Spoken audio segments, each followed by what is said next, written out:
Good morning. This is the Board of County Commissioners Board Work Session. It is Thursday, June 15th, 2023. It is 9:08 a.m.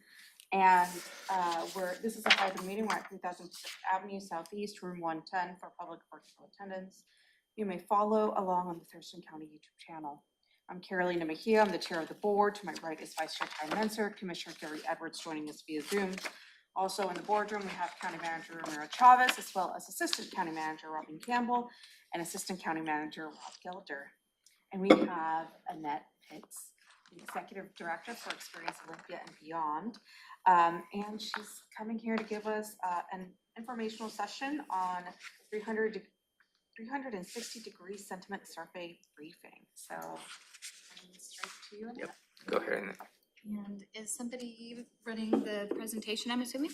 Okay, awesome.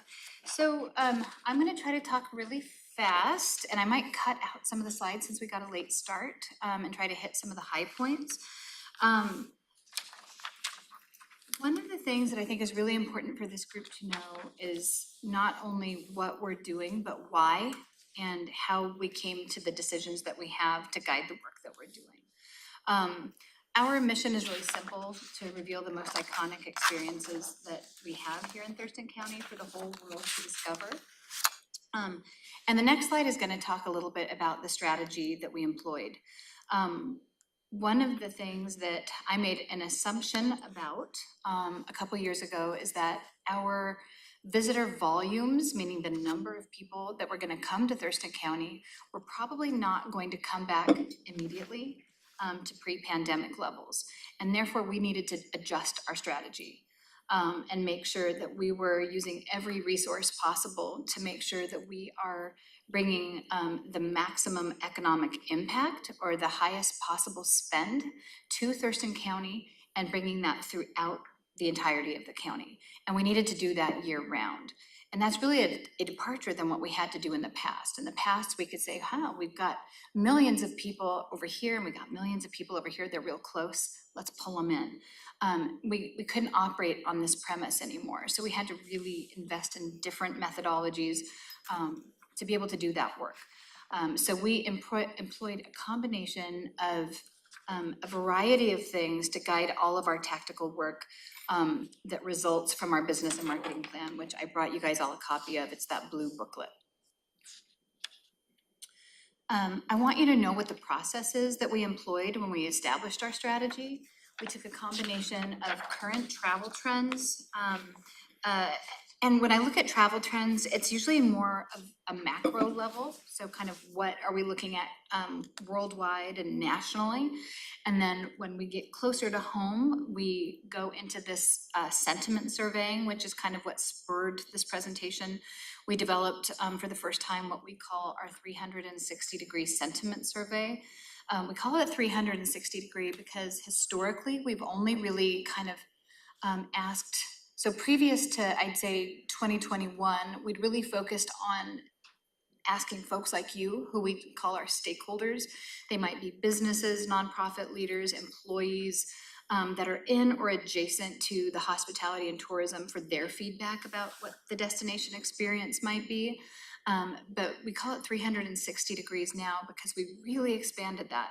We brought a market analyst into our staff. We have a tiny staff. I think folks are under some misconceptions about how many people we have. And we have a small staff of 5, including myself, and one of them is a market analyst who helped us develop this process where we do continue to ask folks like you about your perceptions and things that your beliefs and assumptions and thoughts about the destination. But then we also expanded about a year ago into talking to, I think it was a year and a half ago, where we started surveying our visitors. And this year we expanded that again to not only talk to visitors that came to our destination, but prospective visitors to understand what they think about us versus what visitors who've been here actually did experience. We overlaid that with folks like you, our stakeholders, and then we added one more layer, which is our residents that are not stakeholders, that are not in the hospitality and tourism industry. They're just our friends and relatives that live down the street, because we know that they're really important too.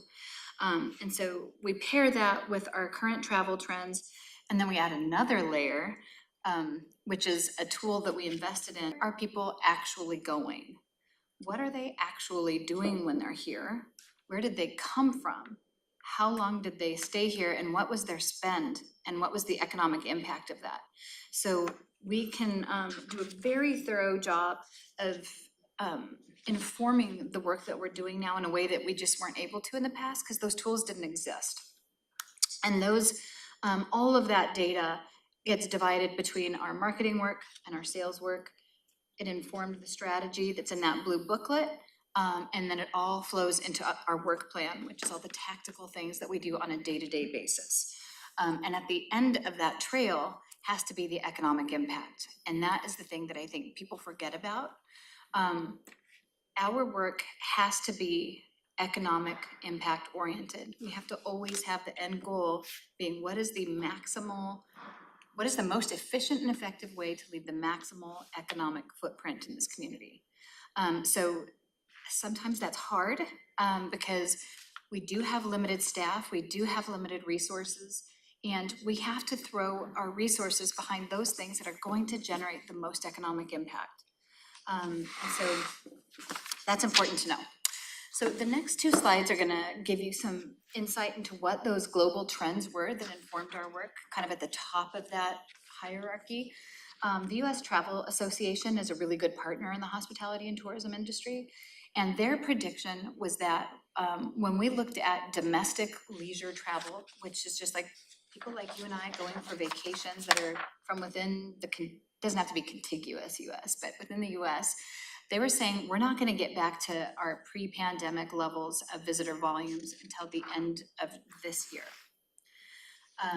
They also predicted that when we were looking at business domestic visitor volumes, we weren't going to be getting back, and that's like groups and meetings. We're not going to be getting back to that until the end of 2024. And then when you start looking at international, where you really make the highest economic impact, that wasn't coming back till the end of 2025. So these are some of the things that we were looking at last year going, we have to do things a little differently. The next slide is going to talk about not so much the numbers of people coming, but again, that spend, which is what we relate to economic impact. And the predictions were that we were not going to be getting back to pre-pandemic levels on overall domestic spend until the end of 2024. And when we looked at, and that domestic spend is combining leisure and business. And then they were saying we were not going to be getting back to normal or pre-pandemic levels 2019 for international till the end of 2026. So these were really important things for us to know, and why, again, we shifted from, let's just try to get volume. And when I say just get volume, when you're looking at pulling just volume visitation, you're saying, I don't care if you're a day visitor, a multi-day visitor, a 2-day visitor, or a 12-day visitor. We just want you. And we do want those people. But because our resources are constrained and because we know we were not going to get the volumes yet, we had to really focus on how do we get multi-day visitors, because that is where we get the highest economic impact. Does that make sense? Because if you think about a day visitor, they'll come, they'll go to an activity, an event, or a festival, or see a friend, or go shopping. They'll do that thing, they'll spend money on maybe getting into the event. They will probably spend money on a meal, and they might go shopping, and then they will go home. And that's gonna leave some sales tax revenue. But when you have a multi-day visitor, you get all that. Let's say they're just a 2-day visitor. Then you get their, hopefully, paid lodging. So you get that revenue. Then you also get your lodging tax revenue, depending on where they're staying. And then depending on the property, you might also get TPA revenue, tourism promotion area assistance. And then the next day, they're gonna go and get something to eat. They're gonna have an experience. They're gonna generate sales tax. They're gonna do some shopping, and they'll go home. So every day that we keep them, we exponentially impact and increase how much money is left in the county. Does that make sense? So the more we get people from further away, the better, and the longer, the better. So I already talked about the survey. We're going to get into details. We can skip past that because we defined who all was in the survey. I'm going to give you guys like a teeny tiny tip of the iceberg. we've got heaps of data if you want it from this sentiment survey. So just holler and I will give you everything that we have if you want it. But for today, you're gonna get a little bit. Basically, our findings really shocked us on nearly every front.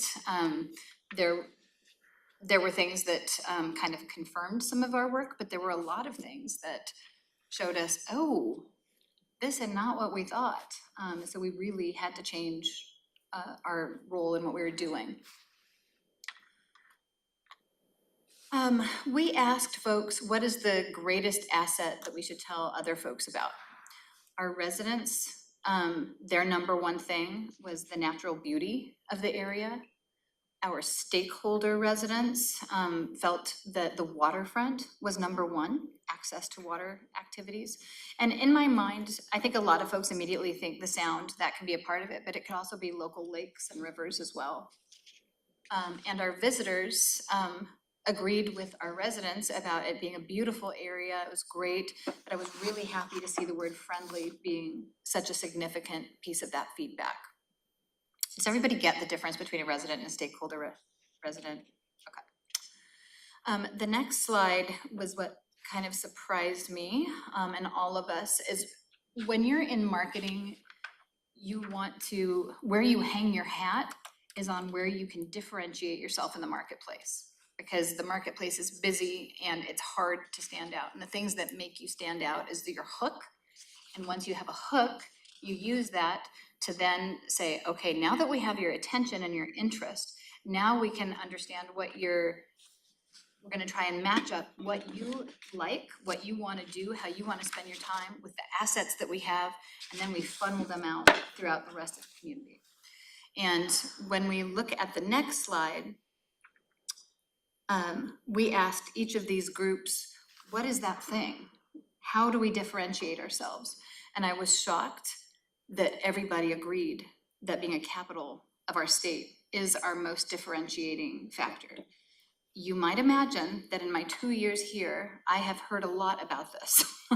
And so it really, whether you agree with it or not, this was what we found. And we had over 400 participants in this survey. So I feel like it's a really good sample size. We'll be asking the question again next year, but it really validates some of the decisions that were done previous to my coming here. We asked folks, have you been here before? And we were really surprised that over 86% were repeat visitors. And we're gonna learn a little bit more why that is the case. In our line of work, and I think it's easy for folks to forget this, because of the laws and the interlocal agreements that govern the work that we do, we can't expend our public funds that we're entrusted with on local promotions. We have to spend those funds on bringing people 50 plus miles away. And this can be tough for folks because there's a lot of really great things that are happening locally that are not for people 50 plus miles away that are for us. But we have to focus on really understanding where are people coming from. And so we now know that our assumptions have been very incorrect. In the past 3 months, our number one visitor volume feeder market, it's not Seattle, it's not even Portland, it's Vancouver. Behind that was Portland, behind that was Longview, and then comes Seattle. And look at the difference between Vancouver and Seattle. And again, this is for a tight window because I wanted you to see current data, but very different assumptions. Now what we do is we take it even further, is this is total visitor volume to the county. We run the same reports and we look at our paid lodging hotel motel properties and we say, who's showing up in our hotel motel properties and where are they coming from? That's where we place our advertising decisions. So How you get this data? this is based on location services. So your phones. So if somebody has a smartphone, it's turned on, they have location services turned on, they ping off of a certain number of cell towers. There's a series of criteria, then that's how we get it.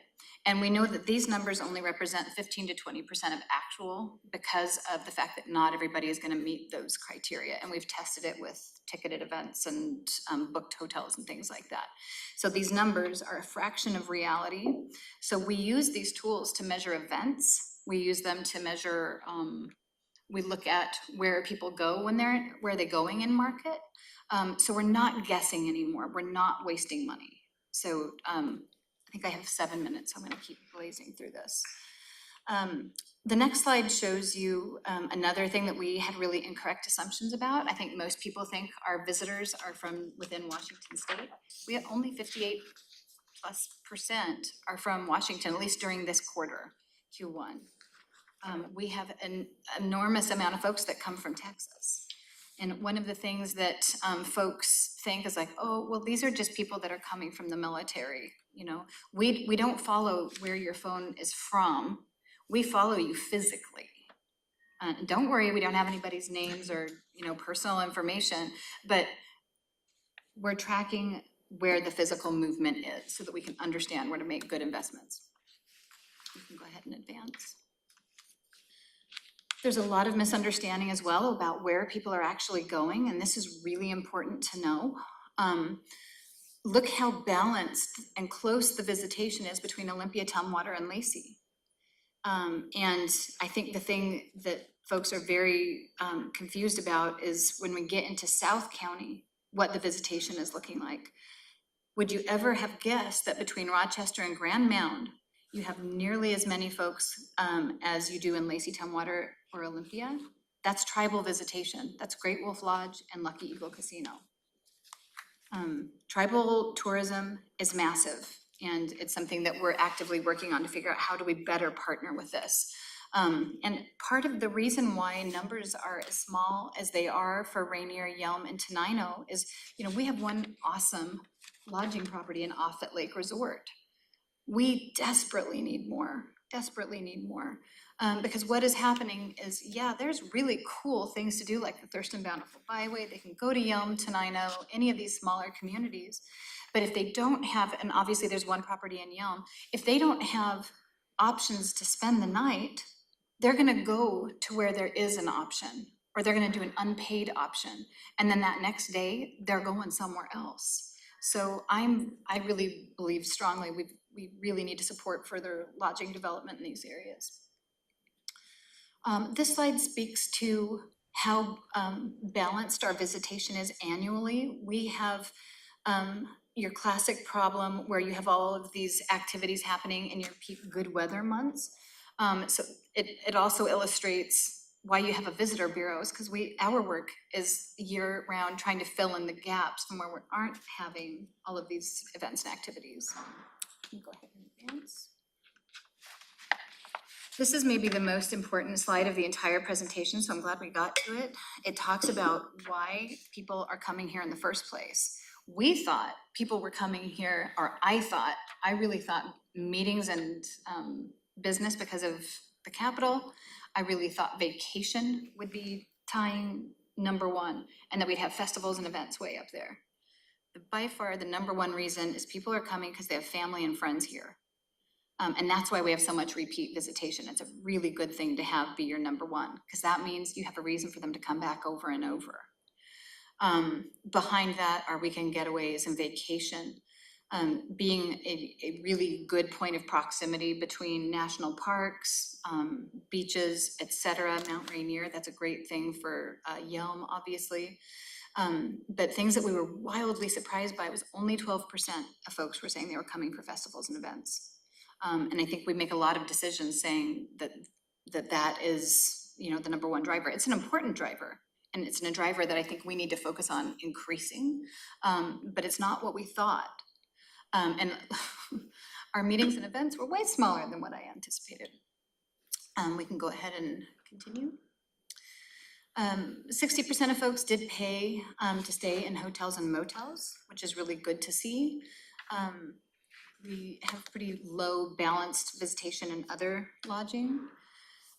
These represent, again, this is not sentiment data in this slide. This is actuals from Datafy.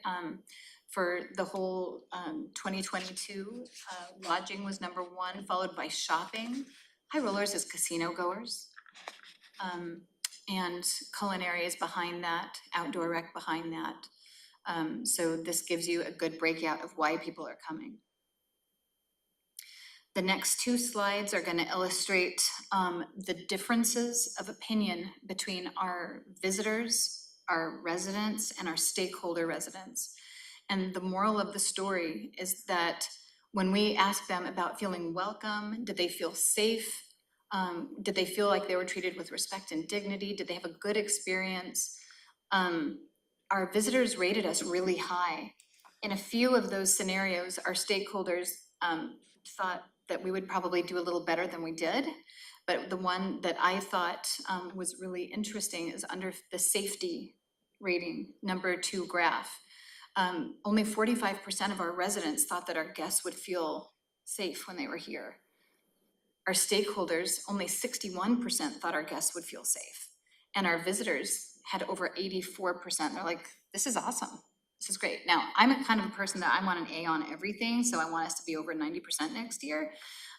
But this is really illustrating an issue in our destination. If we go to the next slide, got one more minute. If you can just give the commissioners time for questions at this point. Can I hit this one slide and then we'll do questions? I'm so sad that we had to start so late. Issues of homelessness and panhandling. We had over 86% of our residents thought that this would be a real issue for our visitors. Over 90% of our stakeholders thought that this was going to be a real issue for our visitors. 50% of the visitors said it was an issue. Doesn't mean it isn't valid or real, but it's a perception that I think is important for us to be aware of. And then the same type of issues, only 17.5% of visitors had issue with parking. I know we hear a lot about parking. So there's a ton of information we didn't get to, but yes, question and answer is fine. Questions, Commissioner Edwards? Yes, what I'm wondering about is the Airbnb business end of things. Do we know to what extent that's being utilized? We do. Right now, only 11% of our total rooms inventory in Thurston County is short-term rentals. We have a really small ratio of short-term rentals to total rooms when we look at the total of hotels and motels to short-term rentals. So we've been tracking this really carefully. We saw a little bump during session. It's going to be interesting to see what happens with that inventory after, but it's a very small portion. Okay, I mean, it just seems like it is generating more revenue than we've been used to in the past over the last couple of years. That's what I was wondering about. Yeah, I mean, we don't receive any reporting on lodging taxes because we're not funded that way, so I don't necessarily know. But I do know based on, I know what their average daily rate is, and I know that their inventory is very small. So it's a really small portion of the lodging taxes we receive.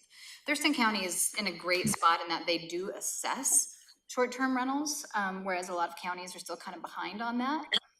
But it's a really small portion of the overall lodging taxes that are collected based on what a small portion of the inventory it is. And we can. Okay, thanks. Sure. Questions, Commissioner Menzer? I don't have any questions. There's some interesting, I agree with some of that stuff's pretty interesting about the people coming from Vancouver. Like the Seattle number is pretty shocking because we always assume that, but and then all that perception stuff's really interesting. Yeah. Safety. I've lived in way more dangerous and way more difficult to park places, so I always laugh when people complain around here. It's like, trouble finding parking? Ever been to San Francisco? So it's yeah. So, but I mean, our visitors are not coming from, they're coming from probably bigger places, and their Absolutely. reality is different than our reality. Exactly. Context is everything. And I don't ever want anybody to think that just because our visitors feel a certain way that our local perceptions aren't valid and important, because they are.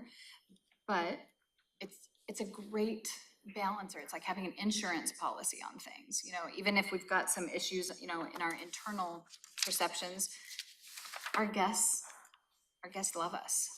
So The capital, I thought that was super interesting. I mean, I'm a government nerd, so Yeah. I've always thought, I think our capital is awesome. Like it's, if you go to other state capitals, like ours is better.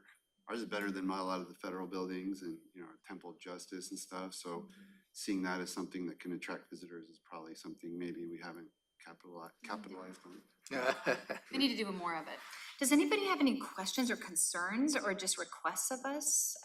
Things that you'd like to see us No, do I think more of we- or differently, just while I'm here? No, I saw a lot of this information at your presentation Yeah. at the pop art, so thank you, Annette, for coming here today and kind of giving us a expedited version of your presentation. We appreciate the partnership, and just thank you again for coming in and Yeah. stopping by. All Okay, right, Thank you, Nat. fantastic. 9:33, we are adjourned.